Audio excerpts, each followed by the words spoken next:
I'm gonna smoke a variety batch of fish in my smoker. I'm just gonna use brown sugar and salt brine. I'll show you how to do that. First, I'm gonna rinse the fish off in as cold of water as I can get. Put them on a plate here, and a lot of the water, as you can see, will start to drain out of them to the bottom. So I let them sit on there. Then I put them on a towel here. Put the skin side down, not eating the skin. So I have them on the towel. I'm gonna use a paper towel, kind of pat dry them next. So I have my sockeye salmon, I have some pike, I have sucker, actually have some whitefish on this plate right here I'm gonna do as well. And I got my trout. I've done a few different styles to see what I like. So I've taken some of them with the rib bones out. This one I left the rib cage in. And I have a few that I've butterflied for the trout here as well, with the rib cage in and with the rib cage out. So I'm just gonna kind of give it a try to see what I like the best. So now as we do this, I'm trying to get as much water out as I can.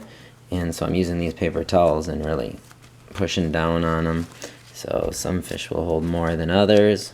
So my recipe is gonna call for, and I'm not gonna make this big of a batch, but the ratio I'm gonna be using is 6 pounds of dark brown sugar to every 1 pound of plain table salt, and then I would use about 5 1/4 or 5 tablespoons of black pepper and 1.5 tablespoons of garlic powder. Okay, now I've added the ingredients. I'm gonna mix these together. Okay, so next what I'm gonna do is I'm gonna use a cooler here, and this is a smaller cooler. I'm gonna put some of this mixture down on the bottom and just kind of spread that out. And what's going to end up happening is this is all going to melt anyway, so it doesn't matter too much. Really, don't really worry about getting sticky. You want to make sure you're getting in here. Cover that up good. Okay, we've been about 2 hours in, so I'm going to mix these up a little bit. You can see everything's melted. And then I'm going to add the other smaller fish now. Take those back out from the fridge. And I'm going to do the same thing to them. And because they're smaller, I'm not going to let them sit in here as long. So now I have the fish in here. I've taken the fish that were at the bottom. I've moved them up to the top. A lot of the salt and sugar mixture it's kind of clumps up in the corner. It doesn't dissolve all the way into the solution. So as all this water is starting to leave the fish, we want to make sure that that concentration stays fairly high. So what I've done is I've rotated these fish and I re-stirred up that sugar and salt mixture so it's kind of dissolved into the liquid, and that should help draw out a little bit more of the water and go into these fish a little bit more of the seasoning. So, and then the next step is going to be use as cold of water as you can, and then we're going to take these fish out. We're just going to rinse that off real quick. It doesn't have to be perfect. You should see some like wrinkling because a lot of the moisture's left this fish. Next, I'm going to dry these. I've got these laid out. This works best is using an oven rack. You can get airflow all around it. I'm going to put a fan on these to dry them out a little bit quicker. So I've had these drying for about 30 minutes. I took a little bit more brown sugar and sprinkled some brown sugar on here.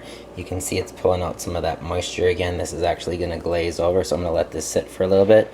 And then in a little while, I'll hit the fan on it again for about 30 more minutes, and then I'm going to put it on the smoker. Next, I'm going to take a piece of aluminum foil, put my wood chips in there. I'm going to make a little roll. So this is the roll that I made. It's about 10 inches long, and I'm just going to, we don't want air to get in here too fast, and that will just smolder. So with the heat, this will just smoke. I might have to go through 2 or 3 of these, but it's a good way to not just burn up all your wood chips right away.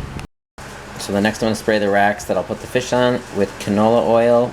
And the fish are ready, and I'll put this roll at the bottom of the smoker. So I just threw some of the wood chips on there and the roll.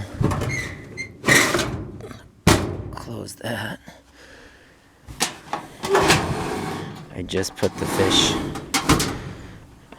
on the top rack here. These are the thickest pieces, and it's coming in about 100, and I've opened it a few times, so it was coming in at about 150, 170 degrees, and now we're smoking. So I have a nice cold smoke going here. It's a little over 100 degrees. I got smoke coming out here. So they've been smoking for about 3 hours now. I'm gonna take these out. I don't think it ever got up more than 150, but they look like they're breaking apart, so it should be good. So now I'm pulling out the second drawer.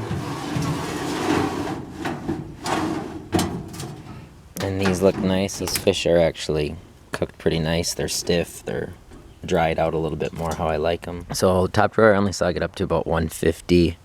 And it's looking like it got cooked all the way down. But I'm just going to put it in the oven just to make sure it's done. Test out to see how those suckers taste. So I finished smoking these on Sunday. And it is Friday afternoon right now. This is all that's left of all the fish that I smoked. And this will be gone today, so I'll have to smoke up another batch. But give it a try.